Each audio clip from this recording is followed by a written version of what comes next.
El día de ayer, muchachos, en el frontis de Televisión Nacional de Chile, hubo una manifestación que nació de un grupo de adherentes a un candidato a presidente de la República. Y ellos fueron al frontis de Televisión Nacional porque querían ejemplificar en ese canal una mínima presencia de su candidato en los medios de comunicación.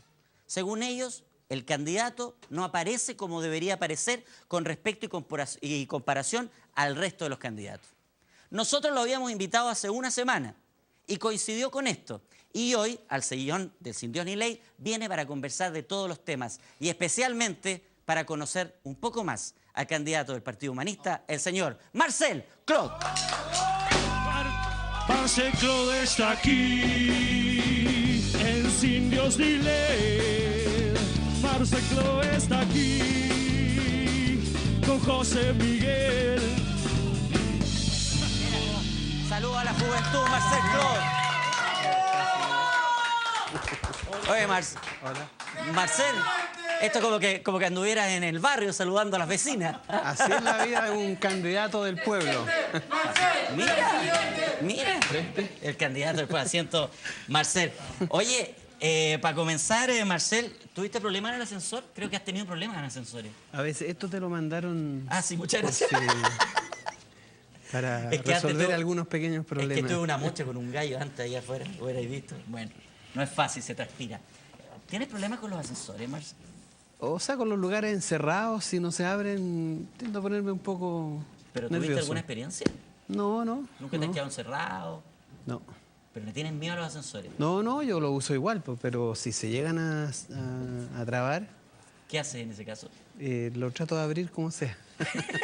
Pero imagínate, vaya en un ascensor del centro, de esos que van llenos de personas, y se para. Sí. ¿Qué hace Marcel Clot? Bueno, Bruce Willis trata de abrir el techo y salir. Mira, lo que sea para salir, pero lo haría, ¿no? ¿Sí? Sí. Te empezás a desesperar. He tenido episodios así, pero no muy... En un barco una vez, en un ascensor se trabó así. ¿En serio? Sí. Entonces yo lo abrí con las manos. Pero por suerte está ahí en el piso, digamos. No estaba nada en el piso, había una muralla. ¿Y qué hiciste? Esperamos que se arreglara nomás. Tuviste paciencia. ¿Eres claustrofóbico? No lo sé, yo nunca me lo han diagnosticado, pero puede, en una de puede esas. ser. Digamos. Oye, Marcel, primero queremos partir conociéndote un poco más, porque la gente cuando busca información de Marcel Clot se encuentra con todas tus ideas, ¿no es cierto? Que las vamos a ir conociendo un poco más. Tú eres economista, sabemos de tu historia profesional, pero sabemos poco de tu historia de vida. ¿De dónde viene Marcel Clot? ¿Cuántos años tiene? ¿La familia? Lo que pasa es que yo tengo un predicamento en relación a mi... ¿Vida privada? O sea, en realidad, ¿por qué estoy en los medios? Yo estoy en los medios por una cuestión política. Yo tengo un interés porque en Chile hayan cambios que tienen que ver con la salud, con la cuestión de los derechos. Mi vida privada no es tema, digamos. Pero eres un candidato presidencial. No es tema. La gente cuando vota por un candidato presidente también quiere saber quién es, cuál es su familia. Sí, pero yo prefiero ser muy cauto con eso, digamos, porque además cuando tú involucras a tu familia, lo involucras sin que ellos tengan por qué estar involucrados. Y les afecta también su vida. Pero no los involucrarías hasta que, digamos, en esta temporada, en este periodo de candidato. Si llegas a salir presidente, tiene que haber, por ejemplo, una primera dama, ¿o no? Sí, tendrá que haber, pero... ¿Y existe esa primera dama? Sí, claro. ¿Sí? ¿Y ella hace cuánto tiempo existe en tu vida? Existe hace como 4 años, más o menos. Ah, hace 4 años. Sí. ¿Es una segunda primera dama? Es una segunda. Sí, es una segunda primera ¿Cuánto dama. duraste casado, Marcelo? 23 años. ¿Y cuántos hijos hay en ese momento? 3. 3 hijos. Sí. ¿Y ellos están ligados al mundo o de la economía o de la política o de la contingencia? Más bien al mundo artístico, son todos artistas, mis hijos. ¿En serio? Literatura, diseño teatral, música. ¿Y ellos te apoyan en esto? Sí. ¿Te apoyan, digamos, en el trabajo diario? No tanto, porque yo también evito que se les involucre, digamos, ¿no? Pero ellos me apoyan, están contentos con esto, les gusta. Y Marcel, cuando se te ocurre ser candidato, y yo también lo llevo a que te piden un poco ser candidato, ¿tú lo hablas con todos ellos? ¿Reúnes a tu hija, a tus hijos, a tu actual señora y les dicen, ¿saben qué? Voy a ser candidato a presidente? No es tan así. ¿No hiciste eso? O sea, lo que pasa es que esto es una dinámica, ¿no? No es que un día te citen de manera desconocida a un grupo de personas y te dicen, queremos que tú seas candidato. En realidad lo que ocurre es que es una dinámica. Yo te puedo decir que hace 20 años que no falta quien me ha planteado la idea de que yo sea candidato. ¿Y por qué ahora dijiste que sí? Porque ahora se dan las condiciones, porque yo he estado siempre en estos últimos 20 años vinculado a alguna tarea, alguna batalla. El bosque nativo, la contaminación de los salmones, Pascua Lama, la libertad de expresión, el movimiento estudiantil. Lo que pasa es que yo el 2011 participé activamente como intelectual, digamos, ¿no? ¿O asesor? No, asesor no, yo no, eso de asesor es una cosa... Siempre se entendió como que tú asesorabas a los No, estudiantes. mira, yo nunca he asesorado, además el tema de los asesores es una cosa muy snob por lo demás, ¿no? Yo lo único que yo he hecho siempre, y hace 20 años que lo hago, es elaborar pensamientos, reflexiones, y ponerla a disposición de los movimientos sociales, trabajadores. He apoyado esos movimientos. Elaboramos una evaluación crítica del trabajo que realizan las mujeres en la salmonera, la situación de los pescadores artesanales, y eso significa que, bueno, hay una elaboración, después uno se reúne con ellos, le explica, conversa, discute, ellos aprenden cosas, ellos me enseñan cosas, porque yo voy aprendiendo también a partir de su experiencia, yo desarrollo alguna formulación respecto a qué explica su situación y cómo se... Y de eso se genera un proyecto para poder ser presidente. Ahora, ¿eres político? Yo sé que tú militaste en la ADC, militaste en el PPD, pero ¿hoy te consideras político? Es que tú también eres político, todos somos seres políticos. La política... Aunque no estemos inscritos. Es que lo que pasa es que el estar inscrito en un partido político, a veces incluso ni siquiera es hacer política. ¿Ya? Porque hay una diferencia entre el ser político y el ser cortesano, ¿no? Ya. El cortesano es el que no ejerce su función política, sino el que está dispuesto a atender la voluntad del príncipe. ¿Y tú cuando estuviste en el PPD fuiste un cortesano? Nunca he sido un cortesano en mi vida, ni de ¿Y niño qué ni de hacías en el joven. PPD? Yo llegué al PPD el año 90, cuando volví de Europa, de mi estudio de doctorado, y como siempre me ha interesado la política, un grupo de amigos que estaba en el PPD me dijo, ¿por qué no te metes acá?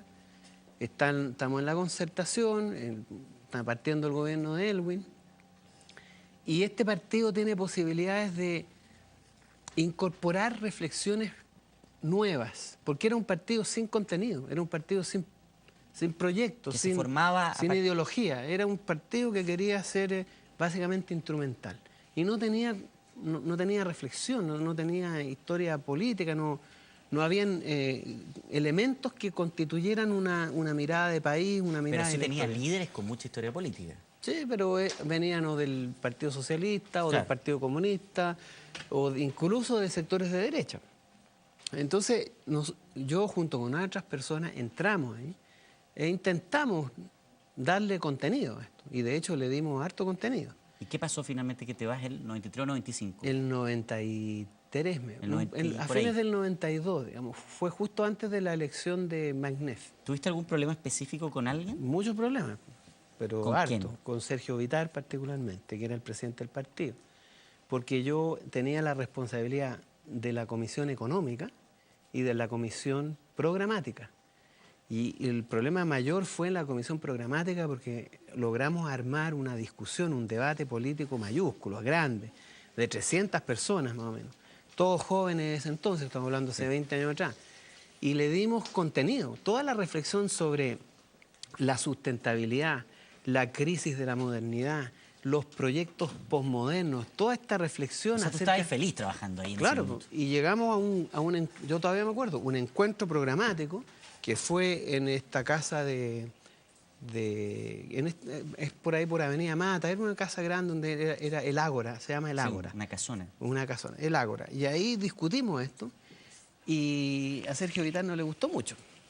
¿Y No le cómo gustó nada, digamos. Y como político te lo planteó directamente. No, directamente no, porque los Te lo políticos mandó a no decir. son... ¿Te lo mandó a decir? Me planteó decir que mira, estas cosas no son para estos tiempos, pescó el documento programático que habíamos construido y lo guardó en un cajón y llamó a José Joaquín Brunner para que se hiciera cargo de la Comisión Y ahí fue y tú te retiras del partido. Exactamente. Ahora te quiero llevar un poquito antes para que la gente también lo entienda. Ahora, el tema era este, ¿Sí?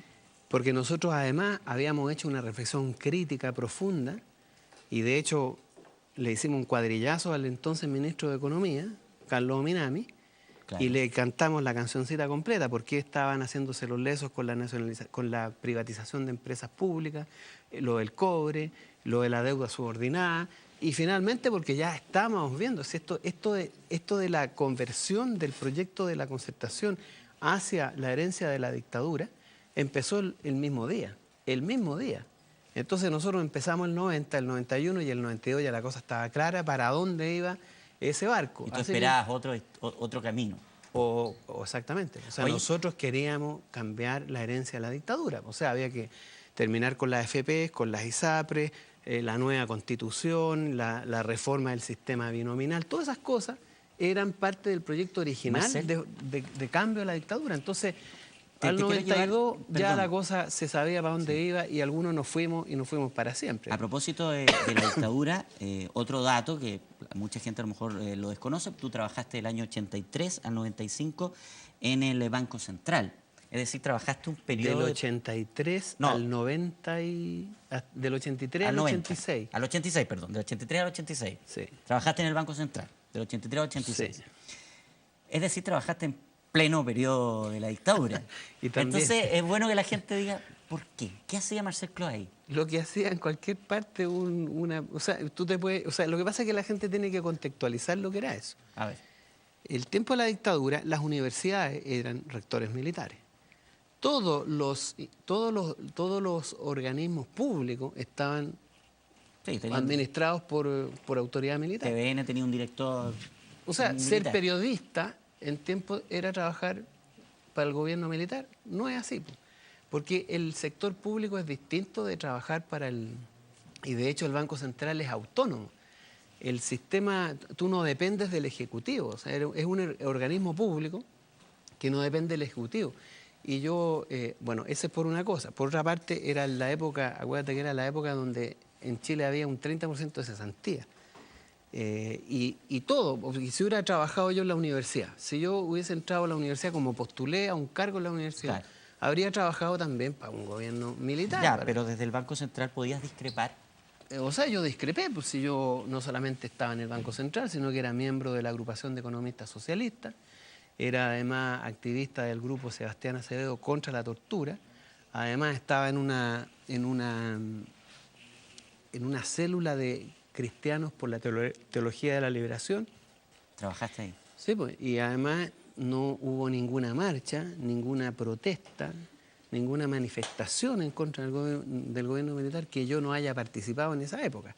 O sea, yo tenía actividad política y alta actividad política, pero contraria al gobierno militar. O sea, era mi trabajo y en ese trabajo yo no tuve ninguna responsabilidad de ningún tipo, salvo hacer informes sobre la deuda externa de América Latina. Ese era mi trabajo.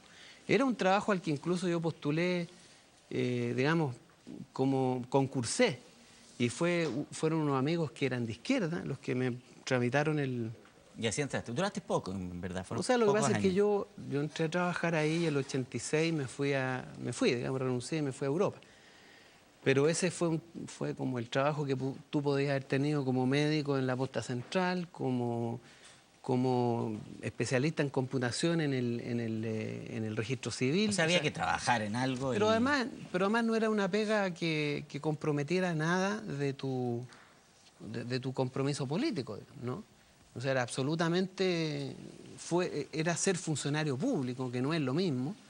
Porque imagínate, habían 40.000 funcionarios públicos, es como si hoy día los funcionarios públicos que quedaron de la concertación dijeran que están trabajando para Piñera, claro, o piensan como Piñera, o comparten el... Marcel, y en esa época, o antes a lo mejor, cuando estaba en la Democracia Cristiana... Pero eso fue cuando yo estaba en el colegio. Sí, sé que hasta los 16 años. Hasta los 16 años, y fue cuando la Democracia Cristiana, ojo con eso... Era muy distinta. Postulaba la reforma agraria, el socialismo comunitario, la sindicalización campesina, la reforma agraria, la nacionalización del cobre. O sea, estamos hablando de una democracia cristiana que no es la que tenemos hoy día. O sea, la gente tiene que también... 40 años. Han cambiado mucho. Ahora, ¿tú tenías algún referente? ¿Tú admirabas algún político? ¿Quién era tu referente político o ideológico? Lo que pasa es que en ese entonces había muchos políticos, ¿no? Y habían algunos políticos que eran más bien más ideológicos, ¿no? Y habían otros que eran más de partido, digamos, de acción política. ¿Y había diaria, alguno ¿no? que tú seguías, que le dabas importancia, que lo leías? Es que en ese entonces nosotros leíamos muchas cosas, ¿eh? Yo no me acuerdo las cosas que leíamos, pero uno de los libros de cabecera que nosotros teníamos, por lo menos que yo tenía, eran los de Josué de Castro sobre la geografía política del hambre, la situación. Porque eran tiempos de mucho debate y mucha discusión, y a veces cuesta transmitir esto, ¿no? Pero nosotros teníamos 11, 12, 13 años y estábamos estudiando orden capitalista, regímenes comunistas, marxismo. Yo ya había estudiado marxismo en esa época, había estudiado todo el planteamiento filosófico de Maritain, de Mounier, que eran los ideólogos... Las ideologías eran muy potentes. Demócratas cristianos. Todo el trabajo de la Iglesia Católica, el Vaticano II, los cristianos por el socialismo, ¿Tú eres católico, toda la iglesia latinoamericana. Yo estaba metido en la iglesia latinoamericana, que llegó a tener más de 2000 teólogos que expulsó Karol Wojtyła de la Iglesia Católica después de que muere Pablo VI. Te quiero dejar plantear una pregunta porque vamos a saludar a nuestros auspiciadores. Es sobre lo que pasó ayer en TVN. Ajá. Y sobre si tú te sientes discriminado o fue un apoyo que a ti te sorprendió. ¿Ya? Te voy a dejar plantear esa pregunta y vamos a saludar a nuestros auspiciadores aquí en Sin Dios ni Ley. Estamos conversando con Marcel Clot, le dejamos una pregunta planteada por lo que pasó ayer en TVN, este grupo que te apoya, que va a reclamar espacio. Vamos a una pausa comercial y a la vuelta nos respondes. Bueno. Ya volvemos en Sin Dios ni Ley. Es que hace tanto frío nos quedamos congelados. Muy bien, Amadeus. Estuvo parejito, pero fome. Por favor, por favor, amigos, en sus casas, acuérdense, cada vez que hagan un... Ya Marcel Clot, candidato a presidente, que va directo a la papeleta porque lo apoya un partido, como el Partido Humanista. Ayer vimos un grupo, un centenar de jóvenes que llega al Fronte de Televisión Nacional. Eran 300. Eran 300. Sí. ¿Tú no estabas? No. ¿Tú sabías? Sí sabía. ¿Qué te parece? Me parece muy bien, pues, porque en primer lugar eso fue algo espontáneo, organizado por las redes sociales. Yo me enteré porque apareció ahí en los Facebook, en el Twitter, y nosotros a esa hora los domingos tenemos reunión de comando. El equipo que analiza la evolución de la campaña. ¿Estaban trabajando ustedes? Estábamos trabajando, pero estábamos al tanto de lo que estaba ocurriendo y subían, hay 100, hay 200, llevan 300. ¿Y realmente te sientes discriminado por los medios? La verdad es que no es discriminado, ¿eh? Porque, ¿sabes lo que nosotros creemos que es más bien censurado? Censurado. Así, que no censurado. Es lo mismo. Sí, no es discriminación. Es peor censurado. No es porque seamos negros ni porque seamos, no sé, pues no estemos en el duopolio. No hay una actitud de discriminación, como puede ocurrir, por ejemplo, con quienes son homosexuales o la diversidad sexual, sí, o los negros. Perdón, ¿alguna Aquí vez hay censura. Tuviste una discusión con el director del diario La Tercera, quien dijo que tú pertenecías a la tercera o segunda división de los candidatos. Eso es discriminar. O sea, él dijo, se discrimina, por ejemplo, por rating en televisión o por venta de diario, y Marcel Clot no vende, no da rating, por lo tanto, se discrimina. Sí, pero eso es una explicación ideológica al hecho que ellos están censurando. Porque en el fondo, ellos no tienen ninguna razón para discriminar, porque aquí no hay razones ni religiosas, ni raciales, ni sexuales. Aquí hay una cuestión política. Acá no se quiere que se entere Chile de este discurso. No quieren que en Chile se conozca la realidad de las personas que se van a jubilar en las AFP. No quiere que se sepa en Chile los niveles de desigualdad y de brutalidad con que se trata a las personas en los lugares de trabajo. Tú sabes que hay mujeres en Chile que usan pañales desechables, ¿no? ¿Por qué no las dejan ir al baño? Y eso en Chile ocurre, y no es una cuestión menor, es una práctica bastante recurrente, ¿no? Tú sabes que la mayoría de los trabajadores en Chile va a jubilar con una pensión que es menor a los 100.000 pesos. Eso es una catástrofe social, una catástrofe social. 6 millones de pobres más en las calles. Yo cuando pregunto en las conferencias, ¿qué piensan de esto? ¿Qué piensan ustedes de que en Chile la mitad de los trabajadores no gana 250.000 pesos? La mitad. Son 4,5 millones, casi 5 millones de trabajadores. Pero Marcel, yo creo que la gente... Entonces, esa realidad la ocultan y ponen a un candidato tipo no sé, tipo zapato, tipo detergente, como Longueira, por ejemplo, pero considera un producto. Es un producto de mercado, pues. Pero si mira los carteles que pone, por un Chile más justo, ¿qué diferencia hay entre eso y vender zapatos?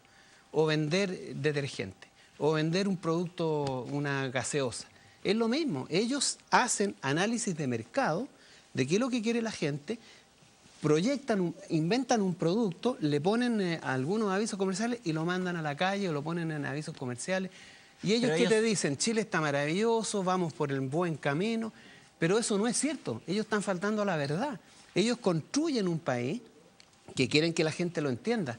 El país en el que nosotros vivimos, en el que yo vivo, no es ese. Y cuando yo le digo a los trabajadores, ustedes no son sujetos de derecho, ustedes son un costo que hay que bajar. ¿Qué es lo que haces con un costo? Bajarlo. ¿Y qué son los trabajadores para las empresas? Un costo. ¿Y qué es lo que hacen? Los racionalizan, los echan, no les dan derecho, no les permiten sindicalizarse. Y hoy día, ¿cuál es la situación del mundo laboral? Es realmente una cuestión de abuso. 12 horas promedio de trabajo en Chile, 12 horas. Las condiciones del trabajo hoy día en Chile son de esclavitud. De esclavitud. Y cuando tú dices esto... Época vida en familia. No, o sea, piensa tú que los niños, los jóvenes se están suicidando. Tenemos una de las más altas tasas de suicidio en Chile. La tasa de suicidio adolescente ha aumentado en un 60% en los últimos años. Es la causa mayor de muerte entre los 22 y los 44 años. Y uno dice, pero este país en el que nosotros estamos. Y cuando tú dices esto y se lo dices a todos los chilenos, ¿sabes lo que pasa? Hay una coincidencia entre tu experiencia vital como persona, como trabajador, como estudiante, como mujer, como hombre que va a trabajar, que se transporta en el Transantiago, y te hace sentido. Marcel, y cuando eso te hace sentido, entonces tú te conviertes en un actor político. Y eso es fácil de cambiar. Y tú cambias. Pero claro, si tú llegas a la moneda, en 4 años lo puedes cambiar. Es que yo no lo voy a cambiar. Yo no lo voy a cambiar. Es el pueblo de Chile que lo tiene que cambiar. Estos son cambios que no ocurren porque tú eliges a un nuevo presidente.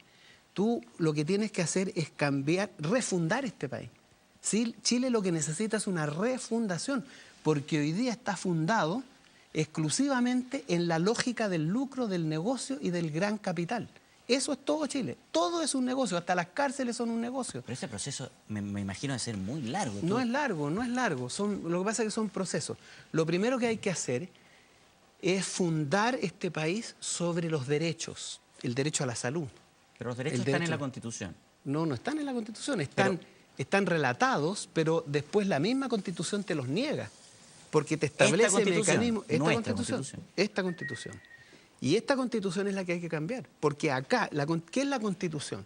La Constitución es, por decirlo así, los acuerdos que nosotros como comunidad tenemos respecto a cómo vamos a vivir, cómo nos vamos a relacionar, cómo nos vamos a casar, cómo vamos a trabajar, qué vamos a hacer con el cobre, qué vamos a hacer con los jueces, ¿los elegimos o no los elegimos? Perdón, hay gente que tiene miedo con el cambio de la Constitución. Por ejemplo, hoy Hermógenes Pérez de Arce dijo que si se cambia la Constitución podría volver a los tiempos de la OP, podría nuevamente una intervención militar y repetir la historia. Bueno, eso es el problema. Tú te das cuenta que una sociedad no puede estar fundada en el miedo. El miedo es de él, porque él de alguna manera es parte de ese 1% de chilenos. Pero es que mira, si esta cosa es descabellada, es absurda, es la estupidez hecha carne. 7 señores redactaron esta Constitución. 7 señores que pertenecen a la más rancia aristocracia de este país, al sector más conservador de la Iglesia Católica. Y esos señores tienen a 17 millones de chilenos viviendo según los patrones y pautas que ellos establecieron. Pero Marcel, tú sabes que esa Constitución no se puede llegar y cambiar. Las trabas para cambiarla son...